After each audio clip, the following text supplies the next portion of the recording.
Hello everybody and welcome back to the channel, and today we're going to be diving into the ultimate home theater setup with the SONY Bravia Theater Bar 9, the SONY SA-SW5 wireless subwoofer, and the SONY SAR S5 wireless rear speakers. If you want a full theater experience without all the wires and the equipment to set up, or if you have a setup kind of like I do, where you don't have any walls near your couch, this setup will be perfect for you. In this video, I'm going to tell you what you need to know all about the Theater Bar 9. We're going to see how easy it is to set up. Then we're going to see how good it sounds in a couple different scenarios with 3 different setups. One is just the soundbar, 2, the soundbar and the subwoofer, and then 3, the soundbar, the subwoofer, and the rear speakers. Now this is important so you know what each experience actually offers you. And by the end of this video, you'll know if this soundbar is right for you. In full transparency, I do want to let you know that Sony did send all this out to me so I could do this review for you guys. So first, let me tell you about the Theater Bar 9. So this soundbar has 13 speakers. It's got 7 front-facing, 4 up-firing, and 2 side speakers. It weighs about 12 pounds, 3 ounces. It supports Dolby Atmos DTS:X and has an IMAX Enhanced certification. It has an HDMI 2.1 port. It's got Bluetooth 5.2. It's got built-in Wi-Fi with Spotify and Apple AirPlay 2 options. Another really nice thing about the soundbar is when you're playing audio, it can also upmix stereo content. Sony's new upmixer delivers rich surround sound even from stereo content. Its innovative algorithm extracts and redistributes individual audio objects to immerse you in 3D sound. The Theater Bar 9 also supports the latest audio and visual formats including 8K HDR, 4K 120, Dolby Vision, 360 reality audio, high-res audio, and high-res audio wireless. And if you have a compatible Bravia TV, you can also use it as a center channel that integrates it into the speaker system. You can also use your Bravia TV remote control to control the soundbar, so you don't need to use multiple remotes. Setup is also super easy. Everything's done right through the Bravia Connect app, and it guides you the whole way. Speaker placement is also worry-free, especially if you're using extra speakers. The sound field optimization makes it really easy to calibrate your soundbar and any extra speakers you might be using. You don't even need to worry about perfectly placing the speakers in your home because the sound field optimizer will compensate for any gaps using phantom speakers. Basically what phantom speakers are is it's a spot on your wall or ceiling where the sound is being bounced from the soundbar to simulate where a real speaker might be. The reason why I love Sony products is because they seamlessly integrate with each other and they're super simple to set up. And the reason for that is the Theater Bar 9 can offer you the ultimate surround sound experience without the need for super expensive, complicated audio setups. It uses 360-degree spatial sound mapping technology that creates 5 phantom speakers in front of you and reflects the sound off the ceiling and walls, enabling cinema-style surround sound from a single soundbar. And with the addition of 2 rear speakers, it goes from 5 phantom speakers to 11, giving you a more authentic cinematic feel. And for the SA-SW5 wireless subwoofer, it pretty much works with all of Sony's brand new soundbars that are out right now, and it's also omnidirectional, so you can pretty much put it anywhere in your house you need, and it's going to give you great bass sound. Now, even though the Theater Bar 9 offers you 360-degree sound by using phantom speakers, you can get an even more immersive experience by adding a set of the SAR S5 wireless rear speakers. Each speaker has 1 up-firing speaker for immersive sound, 1 soft dome tweeter for highs, and a wide directivity 180mm woofer for mids, and dual passive radiators. These speakers are very versatile in that you can place them anywhere around your home, either mounted on a wall, connected to a speaker stand, or just simply placed on a piece of furniture. And you also no longer have the need for a power connection, but if you want the option, you can connect it to a power adapter so you don't have to worry about charging. They have about a 10-hour battery life and they can get 90 minutes of use with just a 10-minute quick charge. For a full charge to go from 0 to 100%, it takes about 4 hours. So now that I've gone over all the specifications, I'm going to go through the full setup for each one of these speakers, and then we're going to see how good they sound. So here we get a little instruction guide. We also have some accessories in this box. And here is the theater bar itself. So there is the theater bar. It doesn't feel very heavy. We do have a USB Type A port on the bottom. It says for service.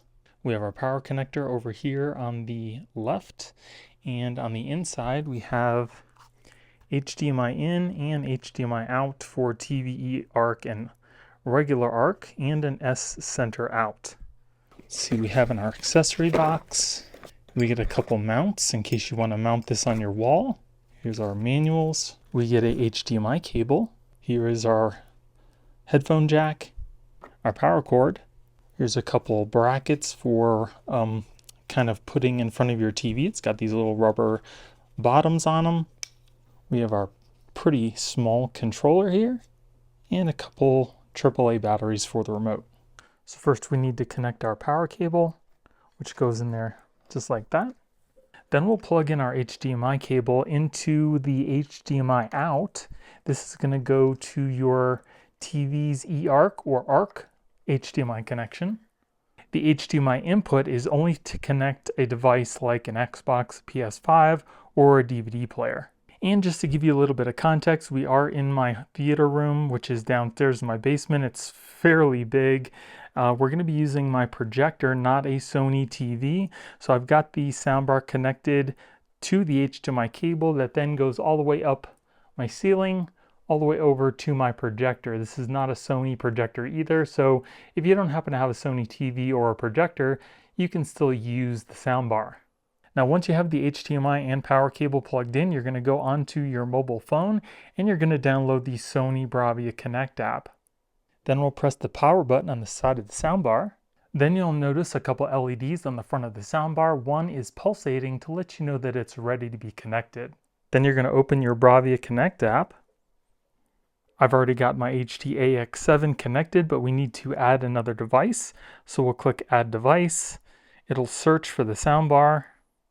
And as you can see, it found it right away. So we just need to click on that to start the setup. You can sign in. It seems like it's required. It'll give you tips for soundbar placement.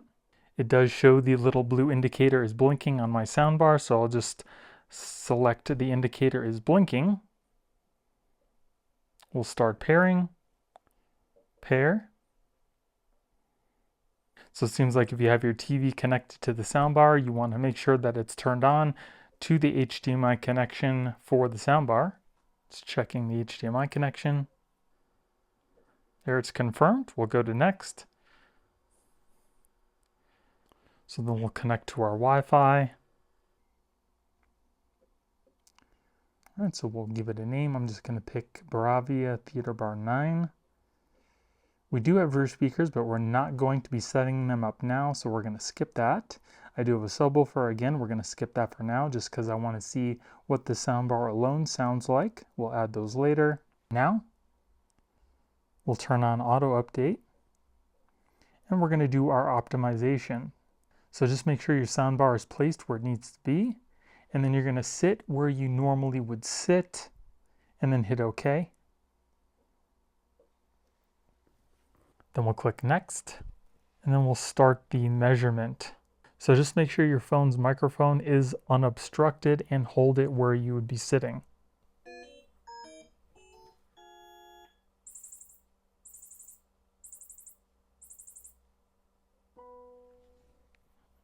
Okay, that's done. We'll click next.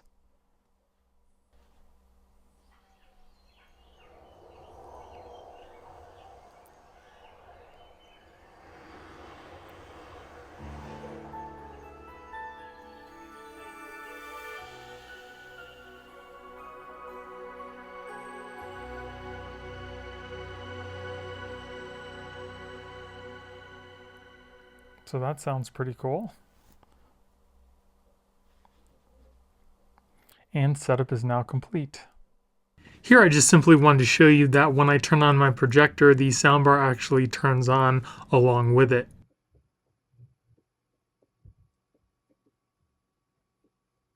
Now, once I got the soundbar all set up, I went through a series of different tests to kind of give me a good sampling of what the soundbar could actually do and what it sounded like. So I watched some movies, I played some games, I listened to some music using AirPlay, and I also played some Dolby Atmos demos from YouTube.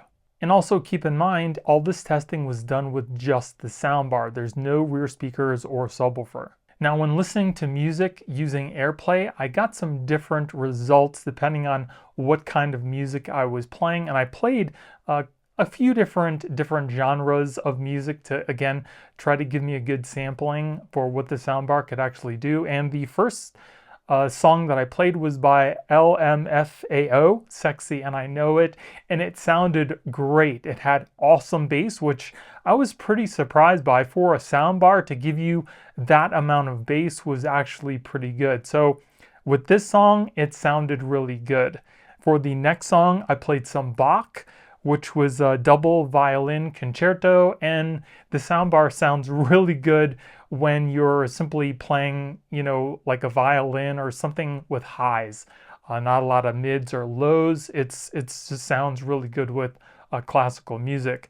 The next song I played was by DJ Laz, the King of Bass. Now, this was actually made for, you know, subwoofers that you're going to have in your car. It's got some really low, deep bass, but the soundbar didn't reproduce that very well. It seems like the soundbar has a range of a bass frequency that it plays really well, and kind of everything else it just doesn't hit right. So for the DJ Laz song, it really didn't sound that good. It didn't sound as good as the LMFAO song did because, again, I guess the song had that perfect range of bass that the soundbar can reproduce.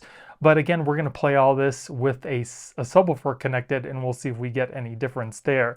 And then for an older song, I played Boston's More Than a Feeling. That's a really old song, and I thought it sounded perfectly fine. It didn't really sound like it was in surround sound. I just thought it sounded perfectly fine for the song that I was playing.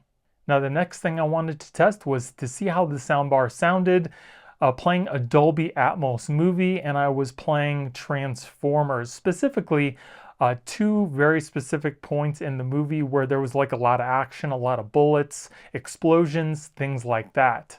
So the soundbar definitely has plenty of power to fill up a large room like my home theater in my basement. As far as the bass goes, it didn't really have that punch, and it didn't really sound like it had a ton of bass like when I was playing some of the music. Again, it's got a range for bass, and if it's not within that range, it just doesn't reproduce the bass really well. And then as far as the surround sound goes, the soundbar does reproduce some surround sound. It kind of seems like maybe the bullets or missiles, whatever, are kind of coming off the screen kind of towards you. I didn't really notice anything above me or really so much behind me, but it did have some sort of an effect where it seemed like the sound expanded further off the screen, more to the sides, things like that. And it seems to work a lot better when there's not a lot of stuff going on the screen. Like when there's a lot of talking, a lot of explosions, a lot of bullets, it was hard to differentiate like where each one of those sounds was coming from. It was just kind of all jumbled up in the middle. But again, we're going to test this out again with the subwoofer and the rear speakers, and I'm expecting a much better result with that. And then next I did a little bit of gaming on my Xbox Series X. I played specifically some Black Ops 6 zombies. It didn't seem like the zombies were really, you know, all around me. It just kind of sounded like the sound was coming, you know, from the front. It was definitely loud enough to fill up my whole room. It sounded good for that. But as far as the bass, again, you really didn't get that punch. Only certain spots in the game, like when you collect a power up or something like that, there's a voice that comes on and it kind of had some bass to it. But other than that, it wasn't super punchy or super powerful. But again, we're going to be testing this out with the rear speakers and the subwoofer. And then lastly, I played some Dolby Atmos demos using my Xbox Series X through YouTube. And I know that if you play YouTube on certain devices, it's only going to play in 2-channel, but the Xbox actually kind of simulates these videos in at least 5.1 Dolby Audio. So I got a good sense of what it sounded like, and some of the demos actually sounded really good. There was a helicopter demo where I kind of had the helicopter kind of flying around. It never really felt or sounded like the helicopter was above me or behind me, but it definitely felt like the helicopter was kind of flying off the screen. You could feel that presence, like it was more extended past the soundbar. So the soundbar does a really good job at 360-degree audio when it's kind of separated. If you have a very specific sound that's kind of flying around the screen, you can hear it really well, versus again when you're watching a movie and there's a lot going on. It's really hard to differentiate each one of those specific sounds and where they are in the room. I also didn't notice any audio lag when streaming from your device to the actual soundbar itself. And here I have a little YouTube video of somebody just talking, and you can see that the audio syncs up perfectly with the video on my phone. So this received so much criticism, so many complaints of government overreach and how it was unfair. Now, here's the great news. Rule that there's no boundaries, that business regulation falls within the jurisdiction of the states, not federal. So another really cool thing about the Bravia Connect app is it actually shows you what sound profile is being played at any given time when you're watching something on your screen. So right here, we're just using my Xbox to sit at the YouTube app screen. Nothing's being played and it's showing LPCM. But when we actually press the button to play the video, you can see that it then changes to Dolby Audio 5.1. And then when we quit, it goes back to LPCM. So if you want to know if your soundbar is playing Dolby Atmos, you can use the app to see if it's actually playing it. So now that we've tested out just the soundbar, I'm going to take my subwoofer and we're just going to set it down over here next to where the soundbar is, and we're going to set this up. So we'll plug in our power adapter, and I don't see a light yet, so we'll press the power button. So we'll turn this around.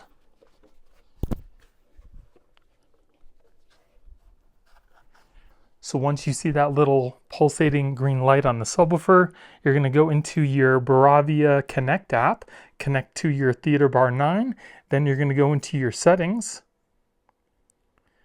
wireless speaker settings, wireless speaker connection. It's going to ask you to connect to your rear speakers, but we're going to do the subwoofer, so we'll say proceed to subwoofer connection. It'll try to connect. All right, so it's connected. We'll go to next. We need to update the software. All right, so the update is complete. We'll say done. And then once you connect a new set of speakers or a subwoofer, you need to do the optimization all over again because you've added a new sound. So after adding the subwoofer to the soundbar setup, I went through all my testing again. I listened to music, I played some video games, specifically Black Ops 6 Zombies. I also watched a movie, specifically again Transformers, those two sections where there was a lot of explosions, gunfire, things like that. This time I didn't go through the Dolby Atmos demos because all we did was add the subwoofer. We already know what the surround sound sounds like. Now, just as we thought, adding a subwoofer definitely adds bass to whatever you're listening to, because again, the soundbar can only reach a certain frequency and that subwoofer can go lower than that. So it's going to give you more of a punch when you're watching movies and definitely listening to music. And like I mentioned before, when I was listening to just the soundbar, specifically DJ Laz, which is the music is made for bass, it sounds so much better with the subwoofer, and it can reach those lows that again the soundbar just can't reach on its own. The subwoofer also adds depth to the sound because again the soundbar can't reach those low lows and the subwoofer can, so it definitely completes the theater experience. So what my recommendation is, if you want the minimum best theater experience, I would definitely recommend getting the soundbar and the subwoofer at least. If you can't afford the subwoofer, then of course just get the soundbar. It does have some bass, but that subwoofer is definitely going to add some bass and depth to the sound. And I also tested with the subwoofer in 2 different spots, one with the subwoofer up front by the soundbar, and the second with the subwoofer sitting directly behind my theater seating, and wow, what a difference. Now the subwoofer is omnidirectional, so no matter where you place it, you're going to get a bass sound, but when I moved it from up front by the soundbar to the back of my theater seats, wow, it adds a whole new dimension of your theater experience. Now having the subwoofer up by the soundbar is perfectly fine. You're definitely going to get that nice bass sound, but when I moved it to the back of my seats, I could actually feel the rumbling of the explosions, the gunfire. Like I said before, it adds depth, and because it's behind the seats and you can feel the rumble, it adds a whole new dimension to your theater experience. And in my personal opinion, I think moving the subwoofer behind the theater seating kind of gave it a lot more of the sound to bounce off of, and actually think that the bass sounded better back behind the theater seating than it did up front by the soundbar. So if you can, you have the space, I would definitely recommend moving the subwoofer behind your couch or your theater seating, because again, like I said, it's going to add a whole new dimension to your theater experience, and you'll thank me later.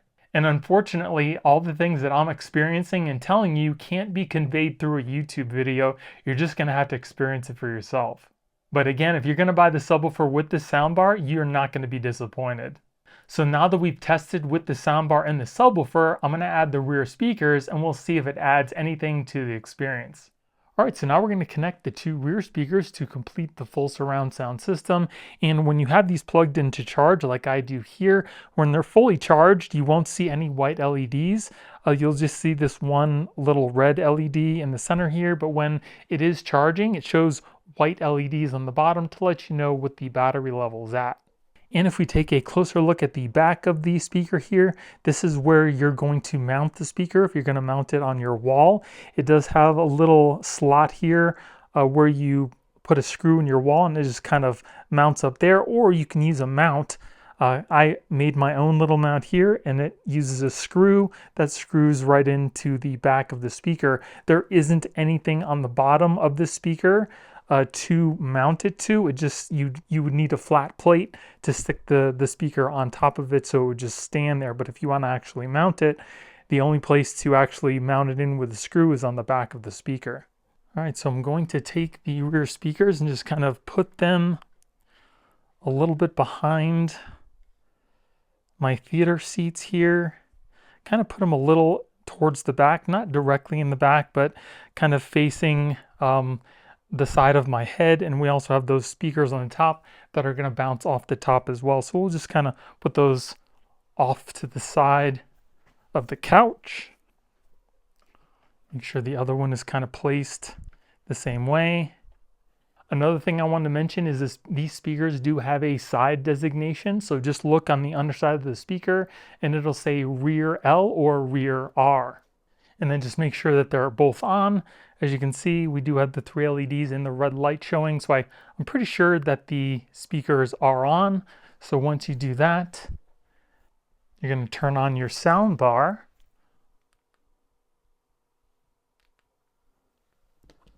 Then we need to go into our Bravia Connect app, connect to your Theater Bar 9, and then we're going to go into our settings. We're going to go into wireless speaker settings, and we're going to go into wireless speaker connection, and yes, connect our rear speakers. Waiting for it to connect. And there we go. So then we'll click next. And no, we don't need to connect a new subwoofer. Click update. And then once the update is all done, you just need to go through the optimization one last time. Now Sony has this little demo sound that you can play inside the app here to kind of test out the surround sound of your system. So I'm going to play that now. You guys probably won't be able to experience what I am right here. It sounds amazing with this whole setup, but I just want to play it just in case so you guys can actually hear it. So here we go.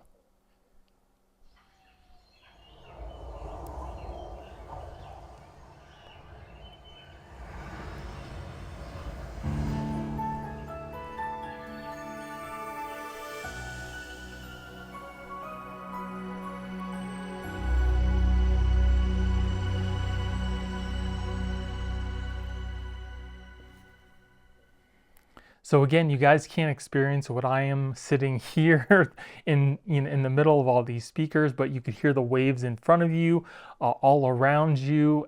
All the sound is kind of in harmony. It just sounds really great with this whole setup. So now let me tell you what my experience was like with the rear speakers connected to the system. Wow, huge, huge difference. I went through all the tests that I did for when I just set up the soundbar. Again, I listened to some music, I played some video games, I watched Transformers, and I also tested out the Dolby Atmos with the Atmos demos. Now, when listening to music, it actually makes the music that much better. I didn't think it was going to get even better with the rear speakers, but it actually does. It kind of has a very subtle sound behind you. You almost can't even hear it. It just kind of makes the sound of the music feel like it's a little bit behind you, and it's not like a Hall effect where you get like that echo. It's just, again, it's very subtle. It just adds a little bit more surround and depth to the music that you're listening to. This also sounded the best when I was listening to classical music. Now, when watching movies, again, I was watching Transformers, specifically those two scenes in the movie when there was a lot of explosions, a lot of bullets, a lot of action going on, and unlike before when I was just using the soundbar, I could very clearly hear sounds going past my ears, everything going on around me. And even though there was a lot going on in the scene, you could very clearly hear these specific things kind of going on past you and around you. I really didn't notice much going on overhead, but I definitely heard a lot going around me. And for gaming, I played Black Ops 6 Zombies to keep it consistent, and unlike before, now with the rear speakers, I could very clearly hear the zombies behind me. I could also differentiate ambient sounds going on around the map behind me, and depending on where I was looking, those sounds would accurately change from the front to the side to the rear. It actually sounded really good. And then because we have the full setup now with the rear speakers, I wanted to try out some Atmos demos. And for this, again, I used the helicopter demo, and it was absolutely amazing. This time with the rear speakers, I could very clearly hear the helicopter flying in the front of me, to the sides, around me, and I can actually hear it somewhat overhead as well. It's actually a really cool experience. Now, like I mentioned before, the overhead Atmos sound seems to really shine when the sound is very specific and there's not really anything else going on in the scene, like this helicopter demo. There's absolutely no other sounds except for that helicopter, so you can very clearly hear exactly where it is in the space around you, versus when there's a lot of stuff going on around in the scene, there's a lot of sounds. It's very hard to differentiate if that sound is coming from overhead or just kind of around you.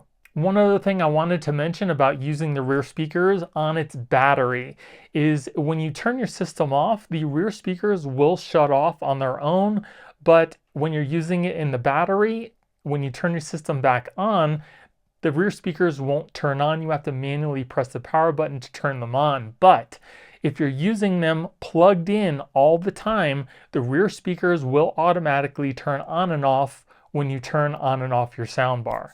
I didn't really care for it at first, but if you think about it, it's a good way to save battery life, because if the rear speakers were constantly somewhat like in a standby mode, waiting for you to turn your system on to turn on, it would definitely use up more battery. So this way, it uses up the least amount of battery possible. Last night I watched Venom with my wife in the theater room with this full system on, and it sounded absolutely amazing. You can very clearly hear things going on around you. The surround sound was great, and the battery life also seemed to be pretty good. It seemed to use about 10% for the whole movie. So I would probably say you get about 10 movie sessions in on average before you had to charge the rear speaker's battery back up. In the picture here, you can see that the battery is now down to 80%. I took about 10% battery life doing all my testing, and then we watched the movie last night, which brought it down to 80%. Now, in my opinion, I think that this full setup can rival some of the higher end wired component sets out there. I know there are going to be people out there that do not agree with me, but in my experience from what I've seen watching the movie and in my testing, this full system sounds absolutely amazing.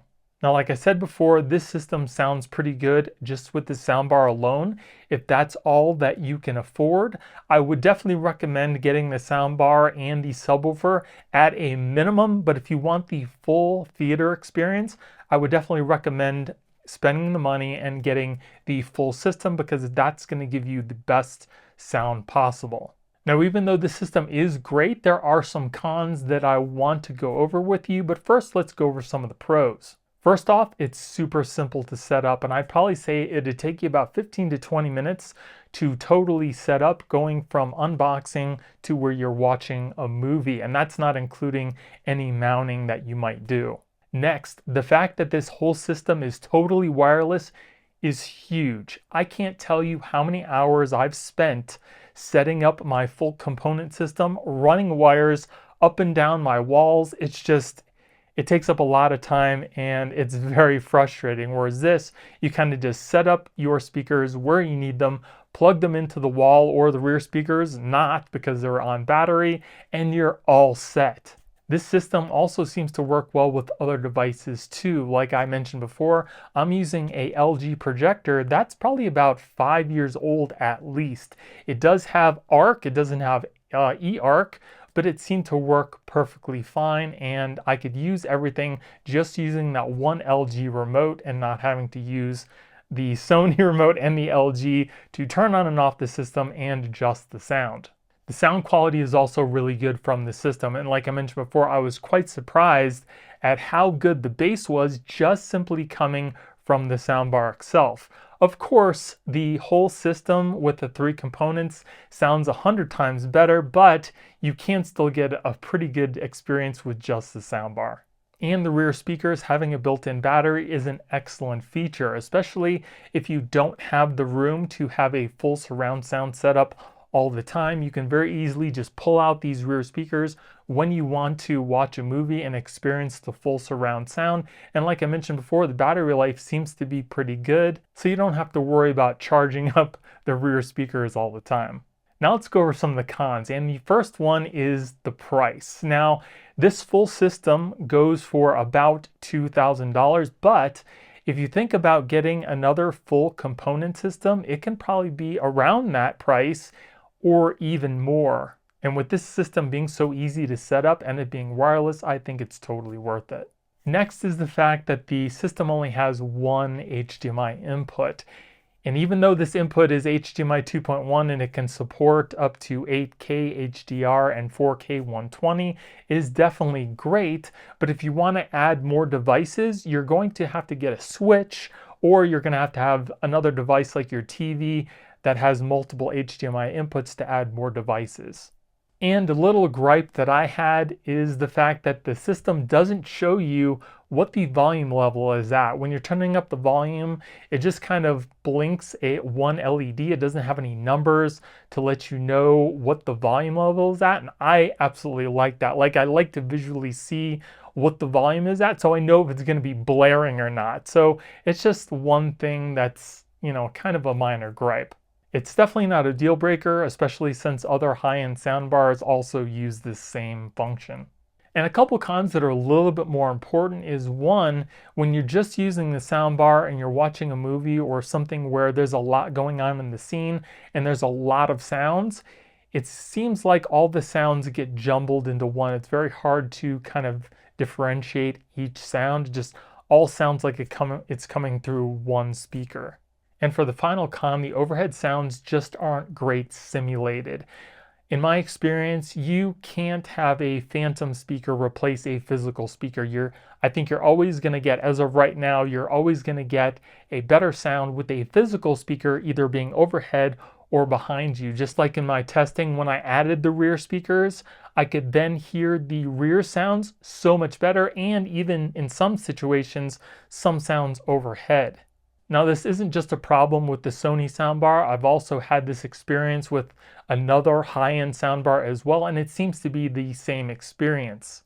The phantom speakers do give you a slight expanded sound, again, kind of giving you that sense of surround, but it's not nearly as good as actually having the physical speakers around you or overhead.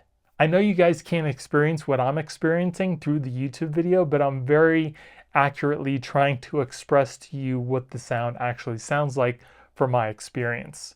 Again, if you can afford it, I would definitely recommend getting the complete system because that's going to give you the best surround sound theater experience. But again, if you can't afford it, then you could at least, I would try to just go with the soundbar and the subwoofer.